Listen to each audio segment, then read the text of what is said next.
Trump turning on Putin, claiming he's had enough of him and his antics.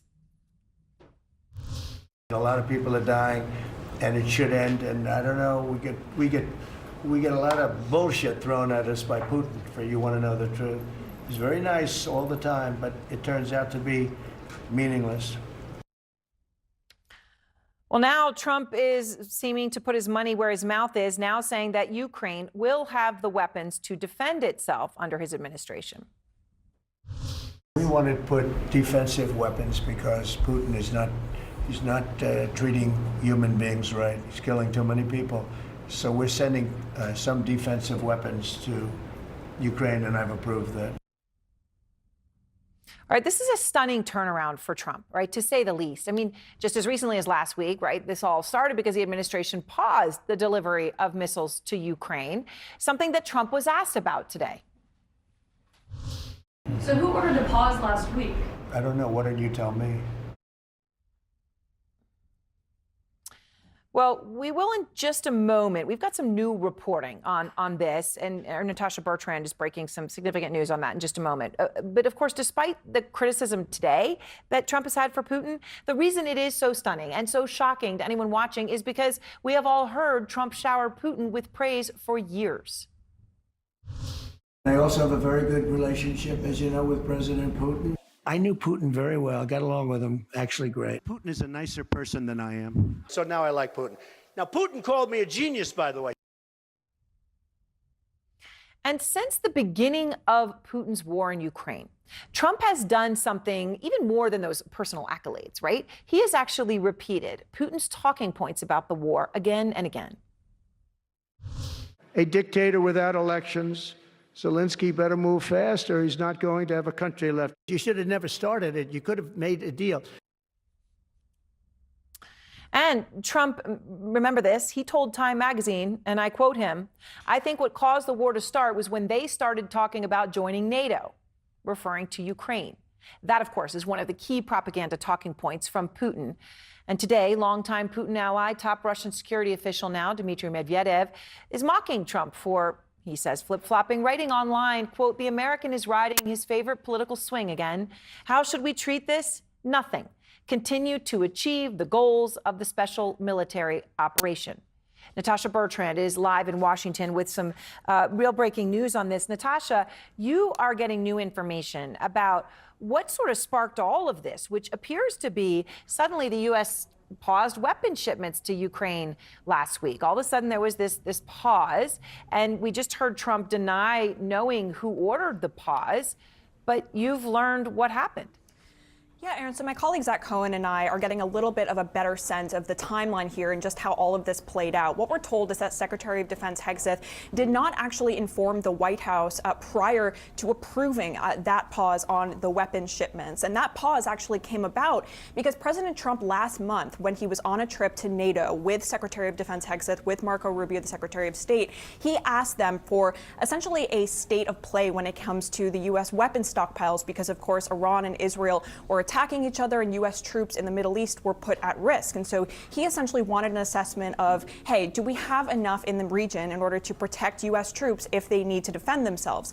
But Secretary of Defense Hegseth then kind of delegated that request down to the Undersecretary of Defense for Policy, Albridge Colby, who ultimately himself made that recommendation to pause this weapons shipment. But Secretary Hegseth ultimately did sign off on it. Now, after all of that, we're told that pause was not actually told to the White House in real time. The White House found out about it in large part through press reports, including Secretary of State Rubio, who is also the president's national security advisor, was not looped in on this beforehand. And so we're told that after he found out about this pause, Trump actually pressed Hegseth to release at least part of that shipment of Patriot interceptors to the Ukrainians because, as we have heard Trump say repeatedly in recent days, the Ukrainians need those defensive weapons. And we're told that he sent much the same message to President Zelensky during that phone call on Friday, in which, yet again, he also downplayed his role in the decision to pause these weapon shipments, Aaron.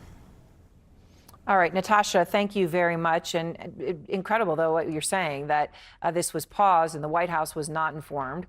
The National Security Advisor was not informed, Marco Rubio, Secretary of State. Retired General Wesley Clark and David Axelrod are with me now. So, David, you spent a lot of time working in a White House. So when you hear this, that the defense secretary signs off on pausing weapons shipments to Ukraine, does not tell the White House, does not tell the national Marco Rubio in his role, and the President Trump says he didn't know who even did this and who approved it. When you hear all this, what do you hear? Absolutely astonishing. I mean, I'll yield to General Clark, who's got a much richer and deeper grasp of military history than I do. But I will tell you from my years in the White House, the idea that a decision like that would be taken on a matter of such import and obviously in a critical place without the National Security Advisor being informed and the President of the United States is beyond belief to me. And if I were the president, I'd be furious about that. I thought it was odd at the cabinet meeting today when Caitlin asked him that question and he said, well, I don't know, you tell me. And the Secretary of Defense was sitting right next to him. So the whole thing was peculiar. Look, I hope this change of heart is real and that these systems go through in full. There's some talk of an additional Patriot air defense system this evening that he wants to send more. That would be great. But this raises alarm bells about how decisions are being made. I mean, General Clark, it certainly seems to that something like this would be delegated to an undersecretary and sort of signed, sealed, delivered, and take effect with no one telling anybody in the White House or telling Marco Rubio in his role. Well, first it says there's no real policy about Ukraine that's a well-defined, staffed policy. That's the first thing. Secondly, I'm sure that they thought they were following through on the president's intent. You know, the president has used rhetoric about Putin for several months now. I'm frustrated. This is not right, blah, blah, blah. Vlad, stop it. But he never has done anything. And so you have to believe if you're in the administration that all along there's, there's an understanding. It's what Vice President Vance said at the Munich conference. He says, you Europeans are going to have to take care of yourselves. We're too busy. We don't have the resources, et cetera, et cetera. And so I think they just thought they were following through on the president's priorities. But back to what David said, the rhetoric's fine. But if you're going to really provide defense, what is defense? You want defense? Shoot the archer, not the arrows. Shoot the archer. And that means going deep, airfields, a lot of things, not just Patriot missiles. Right. And obviously, in terms of changing what's actually going to be provided, which, David, brings me to what Trump said today. Because as General Clark points out, yes, his rhetoric about frustration with Putin has risen over recent months, right? But his actions and his long history has said the opposite. So what he said today was very significant about Putin. Here it is again. We get a lot of bullshit thrown at us by Putin, for you want to know the truth. He's very nice all the time, but it turns out to be meaningless.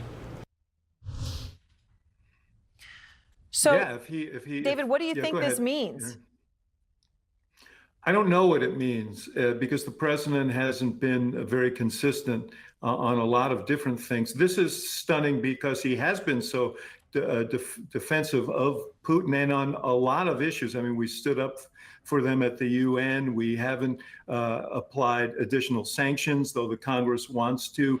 We put higher tariffs on Ukraine, but not Russia. There's been a lot of rhetoric from the president, but he's not done anything, as the general said. So what this means now, we don't know. His language, if you listen to it, was we need to send them some. What does that mean? I think the Ukrainians are anxious to find out. Yeah, I think as General Clark said, it's the definition of that could mean absolutely everything. But the rhetoric and the president going and actually, swearing, using the word bullshit to describe what Putin's doing is obviously expressing a new level of frustration, at least that we've publicly seen. Thank you both so very much.